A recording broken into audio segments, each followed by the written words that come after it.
can't say never, we might have done it once, but we mostly send out newsletters and things coming up.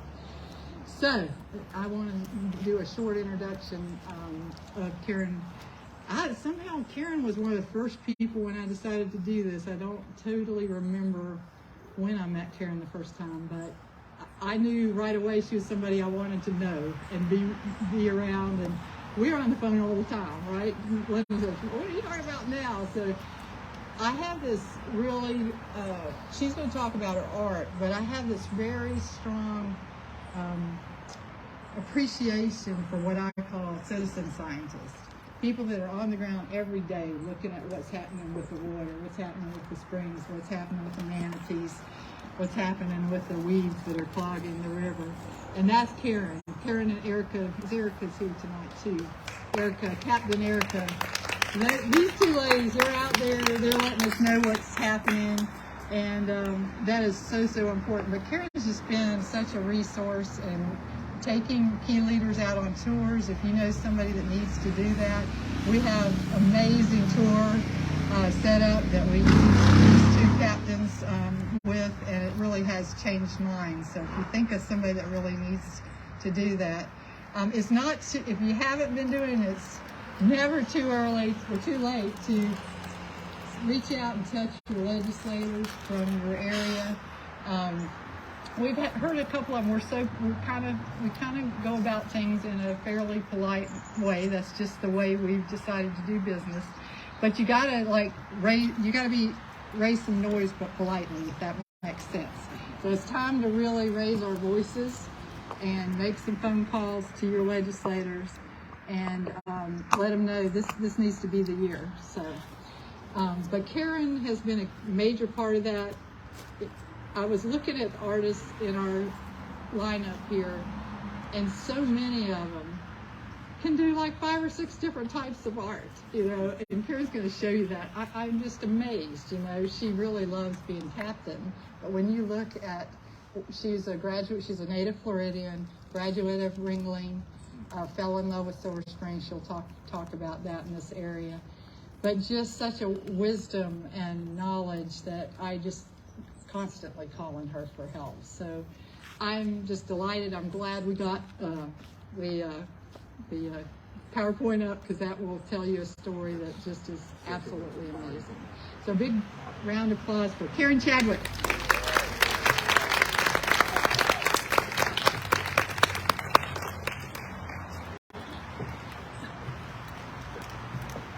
Thanks, Margaret, and thanks everybody for coming out. I know some of you drove pretty far over the hill and dale to get here, so I appreciate that. And thanks, Margaret, for getting my slideshow up. I was determined, even though it's bright, to have a slideshow, and she pulled it off, so I really appreciate that. Otherwise, I'd just be standing here twiddling my thumbs, pretty much. So, who's changing the slides? Okay. Yeah, go ahead and go to the first one.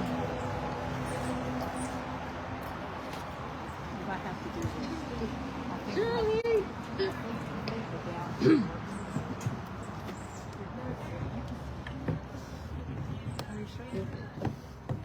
Did you get the pointer thing working? No. See that right? Can you see that? Yeah, we can see really well. That's me right there. It's about 1964. So before the dam was put in. So it's my, it's me and my mom's holding my hands. You can see she's clasping my hands down because I was all over the motor. I really wanted to drive this boat. And my sister's there, my aunt, and then my grandma's right here. You can barely see her right there. So it was a fairly matriarchal situation growing up. It still kind of is in my family. So I remember this day clearly. I remember all the fish down there and the clear water, and it was just really amazing. And all those people were so well behaved. They got on the boat and they sat there and you know, waited for instructions. And I just thought, I remember that day, I thought, when I grow up, let this go by.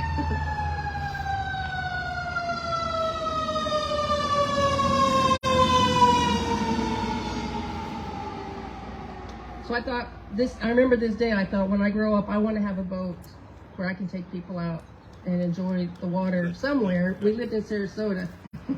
I was born in Sarasota. So eventually that did come to pass. It took several decades. And I want to thank Linda for helping me make that happen. My number one patron back there. But I did get my captain's license, and where's Erica? Erica, you know, she grew up out here, so I really learned a lot from her. You really, all the time I'm saying, I don't know, ask Erica. Erica will know, ask Erica. So go to the next one. So this is me here again. I don't know, this is not working. This is a cat toy. Anyway, it's not working. Here's the work. The little blonde down front. And Bruce Moser had his studio there. Can y'all see? I can go back there. Bruce Moser's studio took these pictures. And if y'all don't know, back during this time period, this is when Paradise Park was still there. So if you don't know about Paradise Park, it's definitely worth looking into. And if it can help you with that. So, anyway, next scene. Eventually, once I moved up here in '90, that's Bruce Moser there. And we had, some of y'all were there when we had this event at the boat club, out there at Railway Side. And it was kind of a protesty thing. But, oh, is that working? Which thing do I push? The red button. Oh. I guess you can. Anyway, so he came out and did a talk with us at our little event there, and I talked to him about the Ocklawaha and Silver Springs and all the fish, and he said it was so wonderful to go out on the boat and go up and down the Ocklawaha, and people would go all the way out to the St. John's and all the way through, and then when they put the dam in, it just ruined everything, and they didn't even want to go out there. Of course, you know, the trees were floating and crushed and dying, and it was really a mess. And I talked to him about the fish too. There's no video of striped bass in Silver Springs swimming around that he took. So that was a really neat full circle thing for me. So those two pictures before, I got him to sign those for me. So that was kind of neat.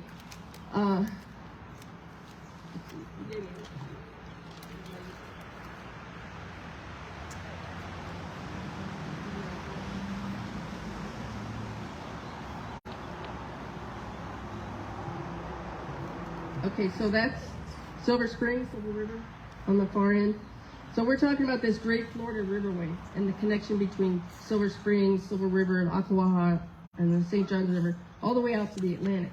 Silver Springs used to be connected to the whole world by water before the dam was put in. Now, sometimes you can go through the lock, sometimes you can't. It's a whole different situation. Go to the next one. This is the confluence. It might be too light out right now, but you can see Silver River on the right, and then the Ocklawaha is on the left. So the Ocklawaha is flowing north, and then the Silver comes in, flowing to the east. What do we have?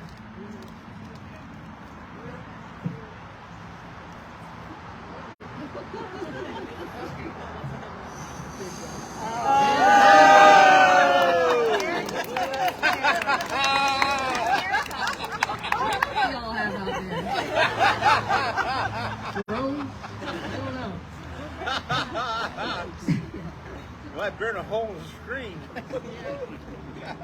One more, and you'll see that's the St. Johns River. That's right out from Palaca. So it's three very different environments, really, when you're out there, and it changes daily with the weather. Oh, yeah. This was a series I did where my feet are right there. This is during the drawdown. So the dam is flooding like 7,500 to 12,000 acres, depending on where they put the water level, how high they put the water level. So I thought you can go through there and say, oh yeah, I can see there's the water line, but you know, so what? So I thought I would do a series of pictures where I put my feet on the water line, and then that shows you, that's a lot of water. And this is north of Eureka going towards Cannon Springs. So this whole area, you have to stay in the river channel. It's not like you can go off and fish out between the trees. It's just killing trees, and you're losing wildlife lands. Go to the next one. See this? This is an air plant right here. Go back. Oh, sorry. That's the air plant there. So that's a lot of water. For what? It's not. It's just building up muck. It's still killing trees. It's stupid. It is. To me, I don't know. There's a better way. I think we should put it back the way it was. Obviously. But that's just about all I talk about most of the time. Can that what? Yeah. It's a theme. Okay. So I've noticed two patterns talking about my artwork. Two patterns. I really like to glorify the mundane or glorify the unglorified. Like who likes vultures and skunks and armadillos, possums on the table with this is a birthday card I drew for my sister. There's sand birds. We grew up in Sarasota. Lots of ants climbing up. But it's all part of nature. So I like to have a little fun with that. I mean, I like eagles, and whales and like big glorious animals, but all these little guys, they're all part of what makes up our environment. So the next one. So this was a series I did of two possums. I like possums. I don't know. They get, we used to catch them with the laundry basket. Possums and armadillos when we were kids. I did. My sister was horrified. She thought, it's going to be killed for sure. So far, not yet. But, I mean, they just hiss. They don't really do anything. They do a lot of good stuff. So I did a whole series of cards for my sister because I never remembered to send a card until it was actually the day of, Christmas, Thanksgiving, birthday, whatever. So fortunately, with the computer, and Facebook, I could just, it's her birthday, I'm gonna draw a card. So this is Valentine's Day. The one on the top is dumping the Valentine's candy out on top of the other one. So, yeah. Possums eat, thousands of ticks. Right. Really great. Ticks. Right, they do lots of good things. Right. I have lots of possums. I never get ticks. That is true. I have 5 acres on a sand hill, so lots of oak trees. There should be ticks there, but there's lots of possums. They kind of chewed through my air conditioning duct, which was kind of annoying. A couple weeks ago, I heard a noise in the middle of the night, this rattling, and I went out and looked down into the vent, the intake, and there was a possum, like a teenager possum, looking at me like, "Can I come in?" Like, I like you, but not. I don't want to be roommates. So, let's see. I know I skipped over.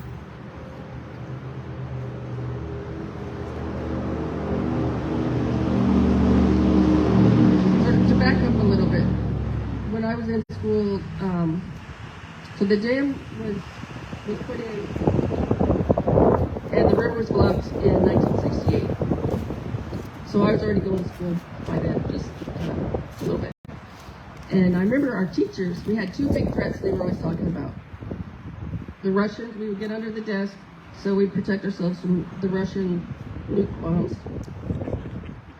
And I guess that's still a thing. And then the dam. Our teachers were worried about the dam. This is all the way down in Sarasota. And there were cartoons in the paper of the bottom half of Florida floating away. And even as a kid, I thought that was, I don't know, I wasn't too sure about that. But back then, I was little, and it's been a while since I was little. Our teachers were really worried about that. It was in the paper. It was an issue. So I didn't even, you go on with your life. It wasn't in my backyard like it is now. So when I moved up here in 90, I moved up here to work on the exhibits at the Silver River Museum. Anybody been out there? Silver River Museum?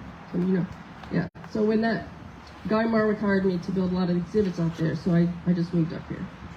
And we used to go out to the Silver River and eat lunch, and it was just so beautiful. It's changed, definitely changed since then. But then I started learning more about the dam and the Ocklawaha and things that were going on. And so I ended up moving like 7 minutes from Kenwood Ramp, which is the heart of Rodman, where the people go out to go fishing. And the plants, I had to say it, the plants blow in and create blockages, and they spray with herbicides over and over and over to building up the muck. So when I moved up here in '90, I started learning more about that.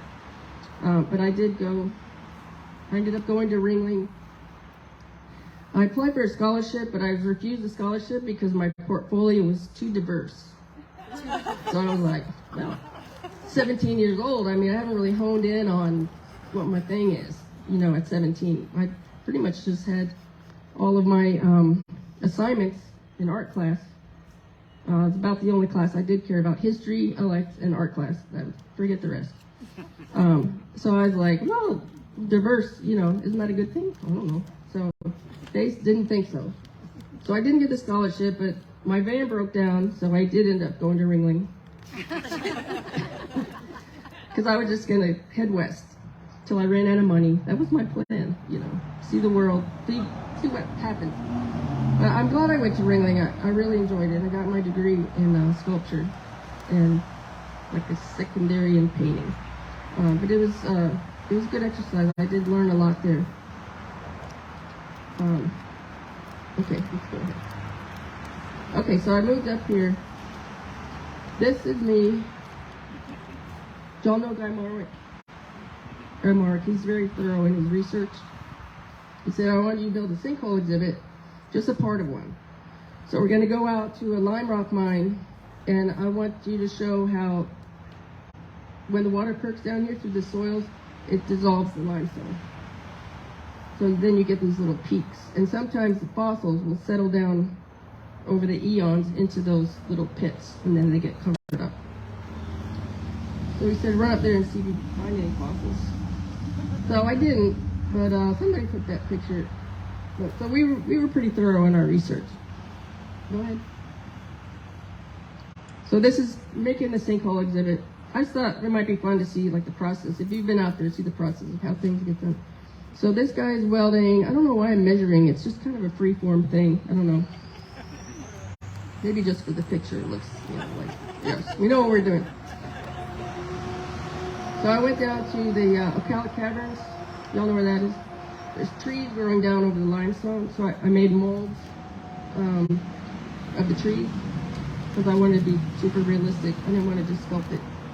Sometimes people will take a shooter and just spray cement or plaster and then trowel it. I was like obsessed with detail. So I made a silicone rubber mold and then this plaster, and I still have it. I've used it a couple times. They pulled it off and then cast it. Go ahead. That's just putting the lath up to put the stucco over it. Go ahead. So then I made molds off of the limestone walls because I wanted to show the foraminifera. You know what those are? Those tiny little shells, and like little, a lot of them are little coin-shaped shells. That's pretty hard to sculpt. But I wanted to be like insanely, I was like, forget how much I'm getting paid. I just really wanted the detail. I wanted somebody to come up and say, look, there's forams, you know, well, how'd you sculpt that? I didn't. I made molds and cast them and stuck them all on there. Go ahead. There's a lot more in between pictures, but I'm trying to wrap it up. So that shows you this is the finished piece. Kind of hard to see, but there's a little cave there, modeled sort of after Scott Springs a little bit. And then, whoops, that's the erosion where the fossils can build up. It's a little bit of an extreme illustration, but that's what happens. And then the limestone breaks down, the water seeps out.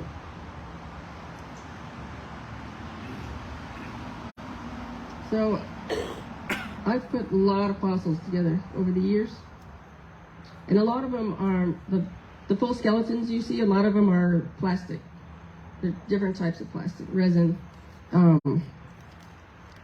It's a lot easier and cheaper for the museums. And it looks good. It represents, they're cast off of the real thing. So it represents what was here.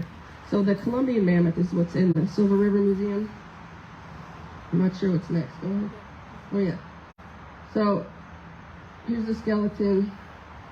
And then we had the skull hanging, and I was welding I do all the welding and all that stuff. Welding the armature. And so when I was a kid, I'm trying to think about full circle things, so I'm going to go back to that. When I was a kid, I had a pet cemetery in my grandma's backyard. She had like a little mini orange grove. And my aunt used to send me books on Greek art, and she taught in Germany and Italy. And she traveled a lot. And she would send these books over from the museums. And some of them were about fossils, some of them were about archaeology, some paleontology. And I just thought I was fascinated by the fossils and the skeletons. So I didn't get any like big pets, just little ones. And my goal was to bury them. We had a service, and my sister was one of the mourners, and my other friends sang, and we put flowers. And my goal was to dig them up and put them back together, like I saw in the books. I was a little kid.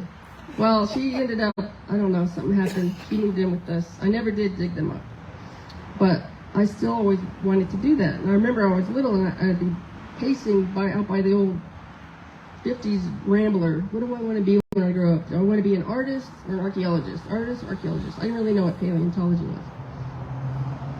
So, like, I had to decide at 7, And because I had all these books, I had like my little fort out in the utility room. So, I was putting this together. I kind of forgot about that. And I had put a lot of things together. And I was putting this together, and I was up on this scaffold welding something, and I looked down and I thought, oh, I'm doing it. I didn't really think about it, but then all of a sudden you realize this dream that you had eventually comes back, and there you are doing it. Okay, go ahead. This one we were putting it in the museum, and we were putting the tusks, and they're plastic. See, I'm balancing it with my one finger, trying to get the angle just right, because we had the bolts had to fit through. I mean, it's a little awkward, but that's all cast. Like the femur I can pick up with one hand, where a solid fossil femur, probably today I could not pick that up, depending on where it's from. Go ahead. This is the saber cat that's in the museum. It's kind of up high, look. It's kind of easy to miss. That's from Alachua County, and it's only found in Florida. So yeah, Xena smilus. It's all plastic, which is much easier for me. It's right up here. You just drill the holes, and you weld the armature. Then you have to paint everything to look like the fossil from where it would come from. So, Hale Plantation, that stuff out there is real blonde, kind of yellowy looking. So that's why I finished it to look like that.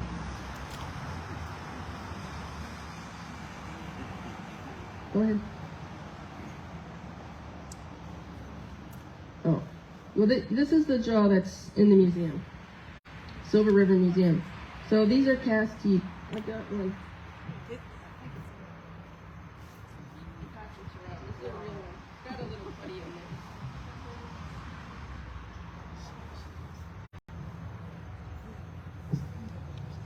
So molds are made of the real teeth, and they have to be the right position and everything, and cast, and then stuck in the jaw, and then we paint everything to look like real fossil stuff.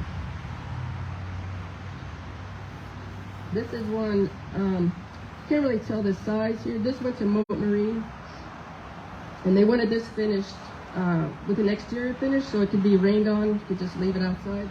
So I used all gel coat on that. So I just put it on a trailer and drove it down to Moat Marine.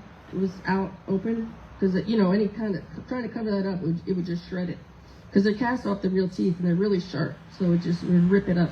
So as we were driving, people were honking and like, yeah, we stop at stoplights and they get out. So we drove around a little bit before we dropped it off. Yeah, so they had it set up. The idea was people could go behind it and get their pictures taken. But It's very sharp, and even like when I'm making them, I have to be, because I'm stepping in and out, and I've got a couple of scars from, not stepping far enough. So people were, like the boys were pushing each other down on there. I mean, they ate whales. You can get hurt falling on that. So they blocked it off so you can't go back behind it anymore.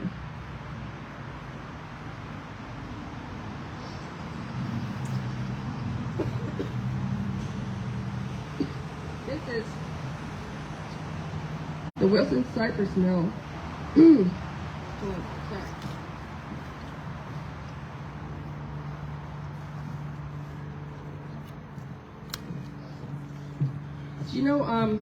Don't know about the Wilson Cypress Mill? I know a couple of people do.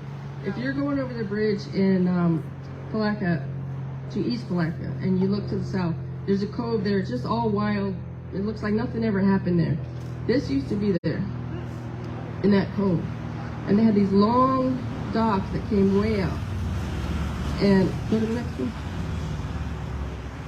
The loggers would come all the way up to Silver Springs, Silver River, Ocklawaha, St. John's River, and they would cut these trees down and they would hook them together, sort of like train cars, but with railroad spikes and chains, and they would float them.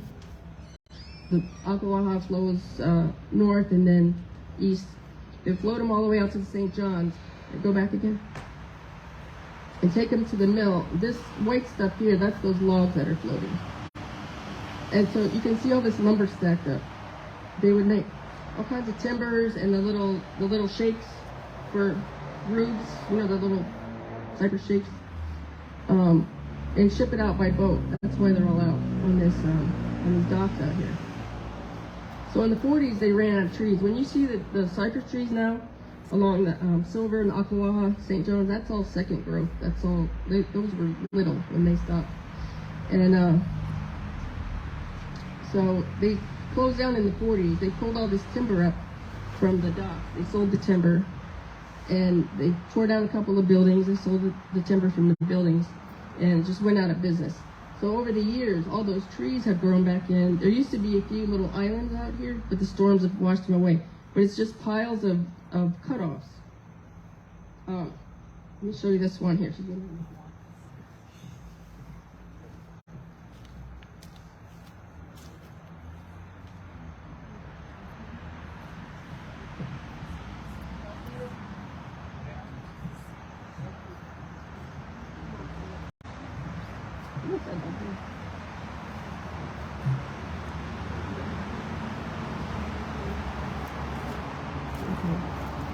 So this is one of the cutoffs. They would just throw all this wood in the water, in the river next to the docks.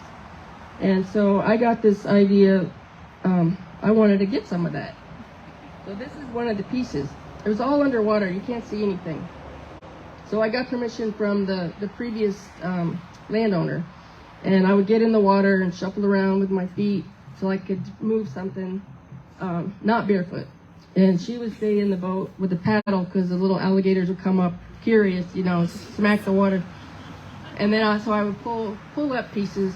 This one still had the bark on it after decades of being in that water. So when I pulled the bark off, it still looked like that. I haven't done anything to this. So I thought I wanted to do the Gayutaku fish prints. You saw a couple in there. The two on the boards are in there are from cutoffs from the mill there. And I like the way the worms chewed the worm holes in it, and I just glued it down over that.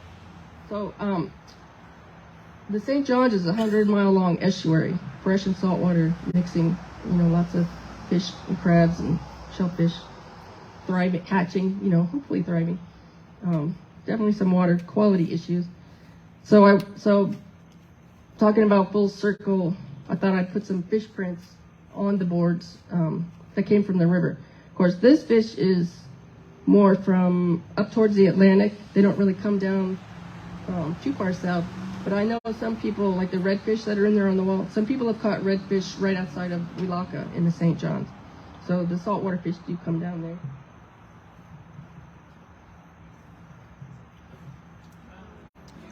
So this is a black drum. So this is a Gayutaku print. If you don't know, You put the ink or the paint on the fish, and then you press the paper onto the fish, and it makes the print.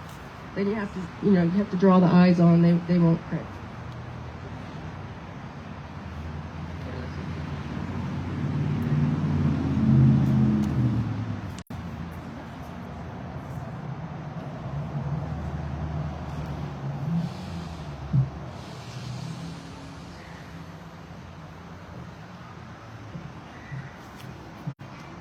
Okay.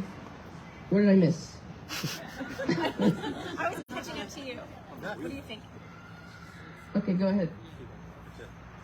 So this is down at Moat Marine. I used to do workshops with the kids. They would set up stations, like 20 stations. They would teach them how to fish. I like to fish. My apologies to the vegans and vegetarians. I really like to fish. So they would teach them how to throw a cast net, tie on hooks. They would give them a little tackle box.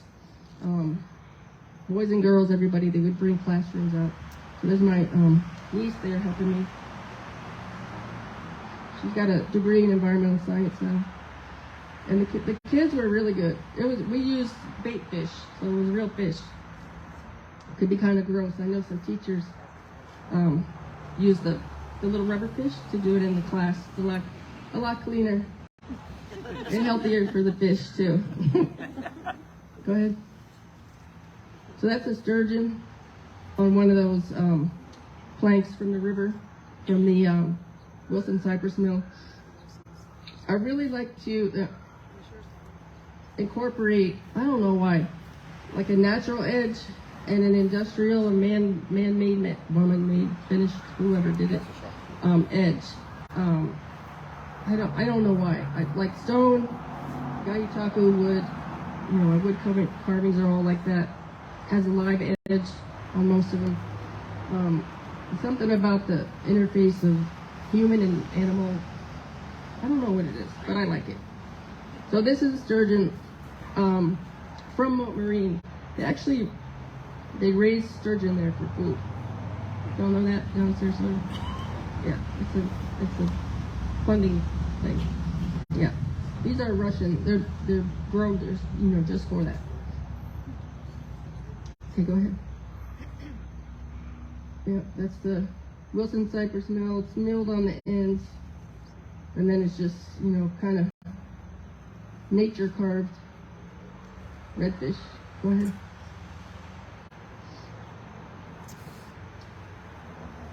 So I worked on a memorial bench. Where's Sandy? Sandy's here. For Sandy's family back there. And she wanted plants that William Bartram identified when he was here in the 1700s. And then we added the roses and, what was the other one?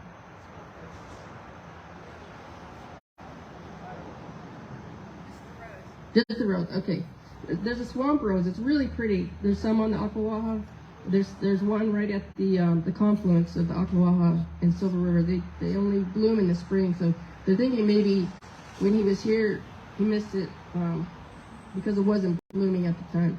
So this is out at Silver River. I used the swamp lilies. That's pickerel weed there, and I think Jerry took these pictures.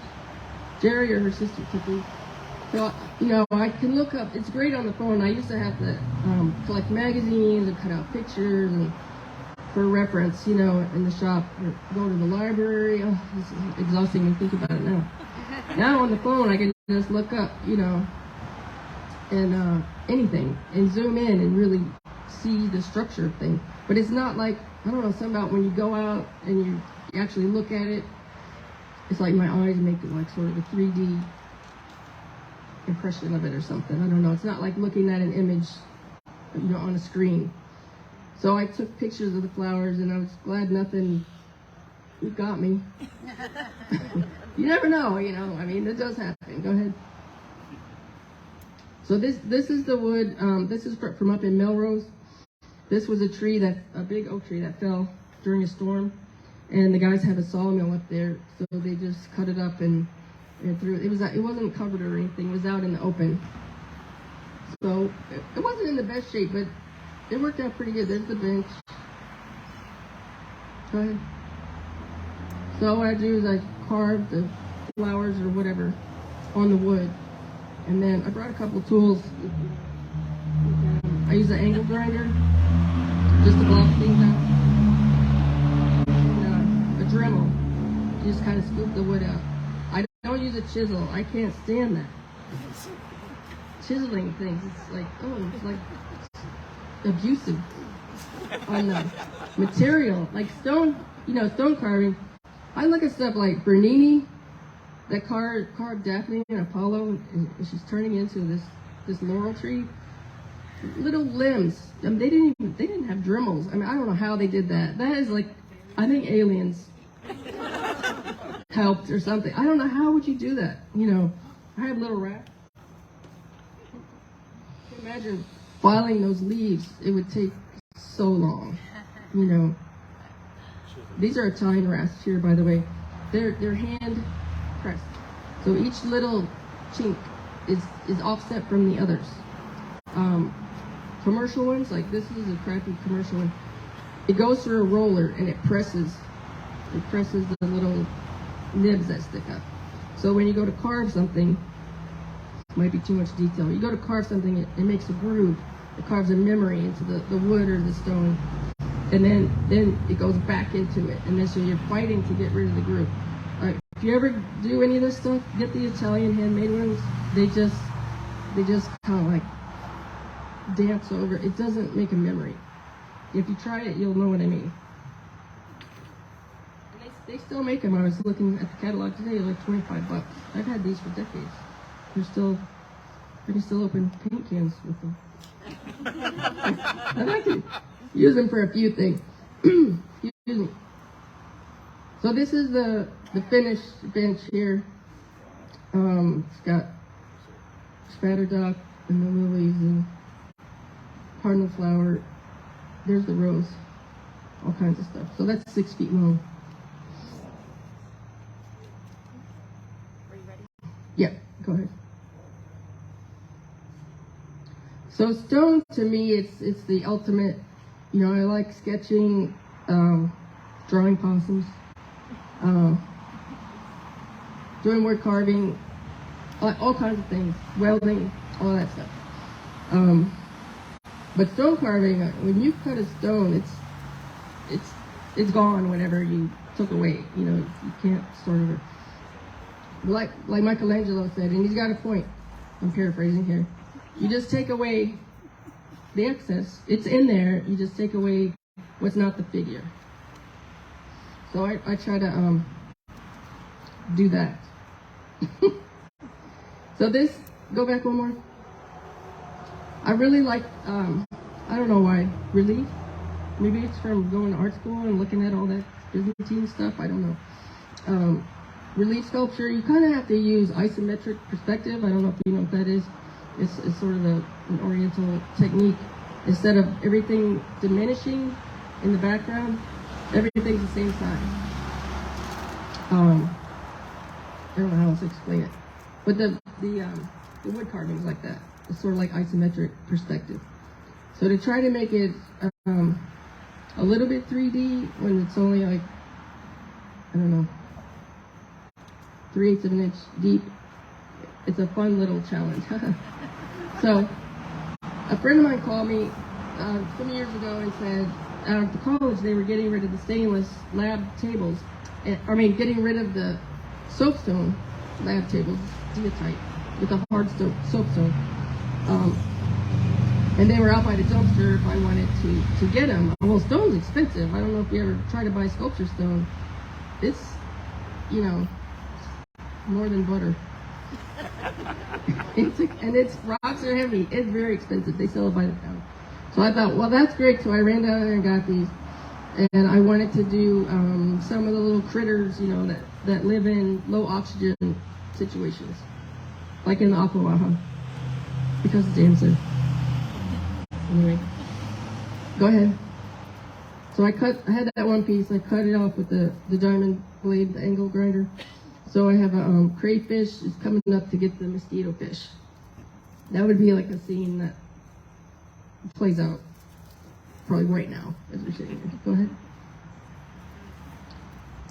So I left the original lab tabletop on the flat parts and just started cutting it out. The crayfish is under there, under all that dust. Go ahead. There's a lot of steps, but anyway. I did all the scales on here, and then I hated it, so I sanded it all down and went deeper on the whole thing. So that's it. Finished. Go ahead. So how does the fossil work relate to the sculptural work? Whatever's missing, I sculpt what's missing. You know, half that skull is missing. I have a ton of molds, like literally a ton of molds from all kinds of bone parts over the years. If I can find something to match, I'll use that. Or I just sculpt it. It's easier just to make it most of the time. So this, I did put a couple of alligators together. This is from the shell pits in South Florida. A lot of those pits are flooded now. There's hardly anywhere to go to collect fossils anymore. A lot of this stuff goes to museums. A lot of museums are started by people's, like the Appleton, you know, was his collection. And then he's like, let's make a museum. You know, that's where a lot of stuff comes from. Go ahead. So you see this right here. Those are osteoderms. Anybody know what an osteoderm is? Because I told you. You got earrings. Yeah, okay. So, it's the bony, these are the little bony plates that are down an alligator's back. And they have, they sort of overlap. One kind that barely overlaps the other one. And there's just a layer of skin over there. So that, you can see it's sitting on here. So this is a fossil alligator. I think it was about 9 feet long. Not crazy big. And these are all the fossil osteoderms I put together in a separate plate so it can just sit on there. It's one reason why they're so stiff. They can't turn, you know, like squirrels, because they have all these bony plates there. So that's to help regulate temperature, and it also protects them from, you know, bites from other alligators, the predators. Go ahead. So when I was doing, I don't know if you saw this carving inside there. This stone is African wonderstone. They mine it in Africa. It kind of feels like soapstone. It has a little hard, I don't know what they are, hard little like crystallized nodules in there. They're so annoying when it's like they're right where you don't want them to be. But you can see the osteoderms here. What I was trying to do was show an image of the alligators coming out of the eggs, baby alligators. So I'm pretty ambidextrous, but my right hand is a little smarter. So a lot of times I'll always draw everything is facing that way. Because when I do the nose, it's just easier. I don't know. If you draw stuff, you might know what I mean. So I started over here, I started carving these alligators. And then I carved all the little osteoderms in there. And that's how they really are. You know, on the carving, they're like tiny little minuscule things. But I didn't really think about it. I just like daydream and mindlessly, you know. And then I look at it. I have to take a picture a lot of times and look at the picture, and then I can see, you know, I don't say mistakes, but my mistakes, or things that need to change. So that's how, you know, one informs the other.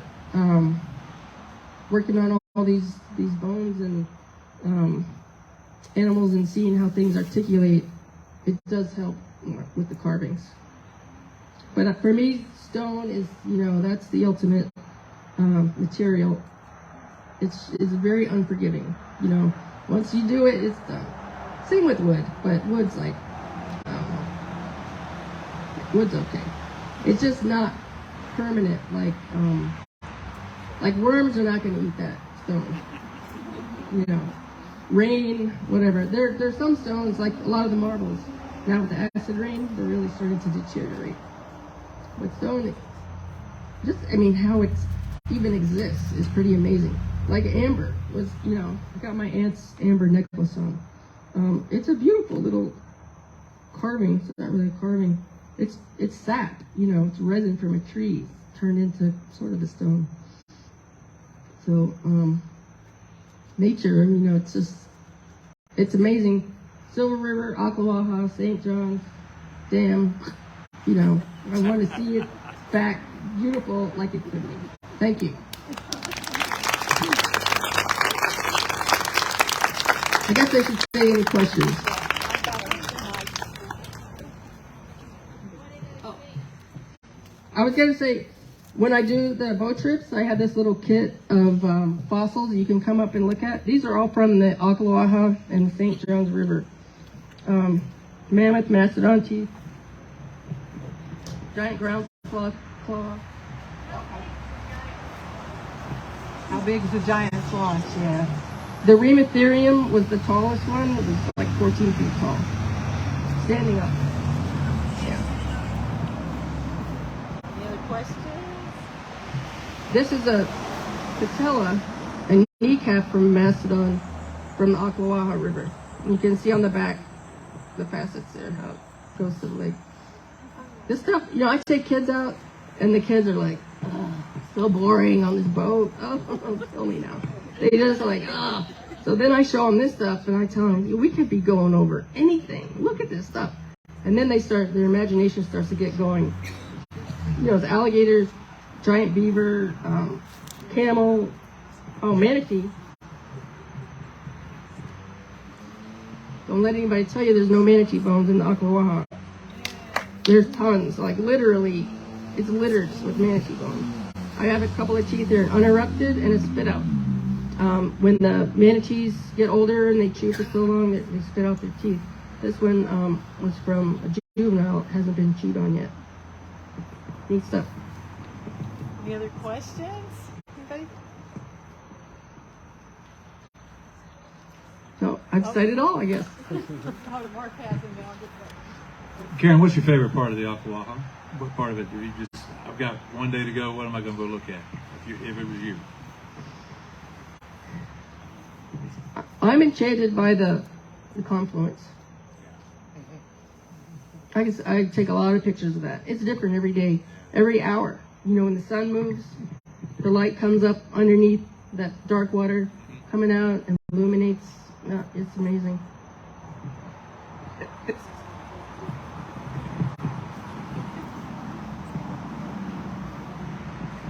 This isn't my question, but somebody wanted to know how you got all those shark teeth, or where they came from, cut short.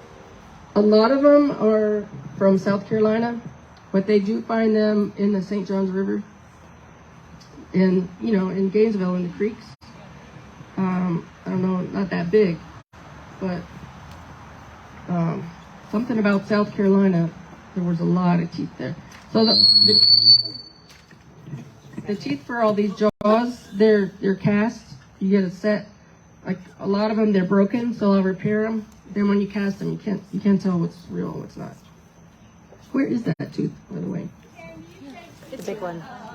Yeah. Yeah. Do I take people out on pleasure tours? Yes.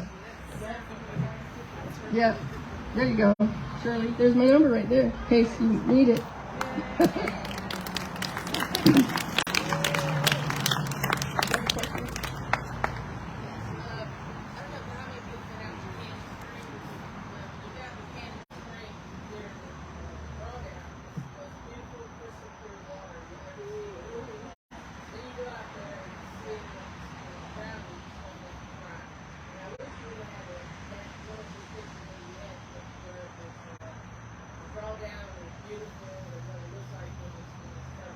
They're actually in the Margaret Talbot room. There's some photos of that. So if y'all haven't seen that, you need to look at it.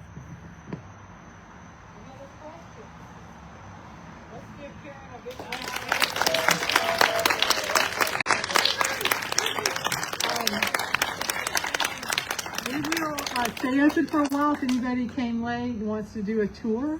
Something that hit me, I know we've got artists in the crowd, but there's artist wannabes like me and other people that just love art. And I hope this series helps you live vicariously through these great artists, because nothing is more exciting to me than to hear somebody like Karen talk about how she approaches her craft, her art, and how it reminds me of I used to run the Master of the Possibilities out for King Cole, and I saw him on tape one day, and we talked about this, and he said that art brings you closer to the divine. And that has stuck with me, but I think art brings us closer to nature. I think art really can bring us closer to the divine, and it's just wonderful hearing. I'm sad that this is the last of the series. I appreciate everybody that's come. I want to thank Kate for doing the food all 4 times. I want to thank Ben Paramore for saving us and doing the sound system. After our first thing wasn't quite so strong, we had Kathy Beebe was here. We've had lots of people that have been greeters and done just about anything you can imagine to help with this, so I appreciate that. So the mural is supposed to be due to be completed around November 21st. We will have some sort of grand celebration, but it'll probably be after Thanksgiving, but look for that in the paper. And like I said, you'll be able to pick Karen's talk up on the Florida Wildlife Federation's YouTube, as well as Mark Emery's, which is fantastic. So thanks, everyone, and y'all have a great night. And please do not go out this way. It says don't go out, but trust me, you know. One day I thought, oh, I can get out of this thing. You do not want to do it. It is absolutely so dangerous. So cruise around this way. If you came in this way, go around the roads to be safe, okay? Thank you very much for coming.